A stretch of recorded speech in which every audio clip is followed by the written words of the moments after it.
सामुद्रिक शास्त्रानुसार शरीराची रचना, चिन्हे आणि खुणा या आधारे मनुष्याचे नशीब आणि स्वभावाचा अंदाज घेतला जातो। व्यक्तीच्या शरीरावर असलेल्या काही खुणा त्याच्या भविष्याबद्दल आणि आर्थिक स्थितीबद्दल सांगतात। काही खुणा किंवा तीळ व्यक्तीच्या जीवनातील पैशाशी संबंधित माहिती देतात, म्हणजे माणूस आयुष्यात श्रीमंत होईल की नाही हेही सामुद्रिक शास्त्रानुसार ठरवलं जातं। शरीराच्या अवयवांची रचना ते भाग्यवान असल्याचे दर्शवते। आज आपण अशाच व्यक्तींबद्दल जाणून घेणार आहोत। सामुद्रिक शास्त्रानुसार ज्या पुरुषांची पाठ कासवासारखी उंचावली आहे त्यांना भाग्यवान मानले जाते। हे लोक जीवनात खूप मान सन्मान मिळवतात।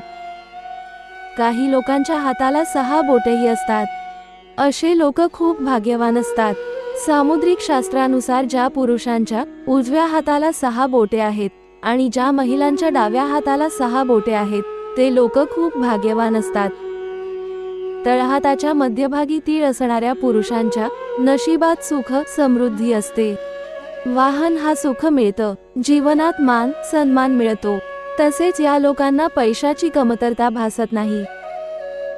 सामुद्रिक शास्त्रात सांगितले आहे की रुंद छाती आणि लांब नाक असलेल्या पुरुषांची अगदी लहान वयातच प्रगती होते।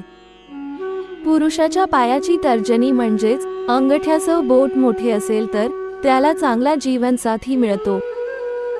छातीवर दाट केस असलेले पुरुषही आयुष्यात भरपूर पैसे कमावतात, त्यांना सुखाची प्राप्ती होते। हे लोक स्वभावाने खूप समाधानी असतात।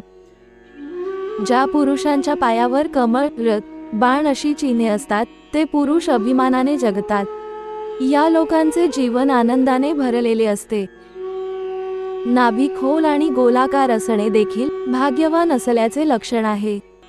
ज्या पुरुषांची नाभी अशी असते त्यांच्या आयुष्यात कधीही गरिबी येत नाही। लांब बोट असणारे पुरुष देखील खूप भाग्यवान असतात। अशी व्यक्ती बौद्धिक आणि लहान कार्ये अगदी सहजतेने पूर्ण करू शकते आणि मोठी कामे देखील त्याच्या आवाक्याबाहेर नसतात। अनेक वेळा अशा प्रकारचे लोक आघाडीवर असल्याचे दिसून येते।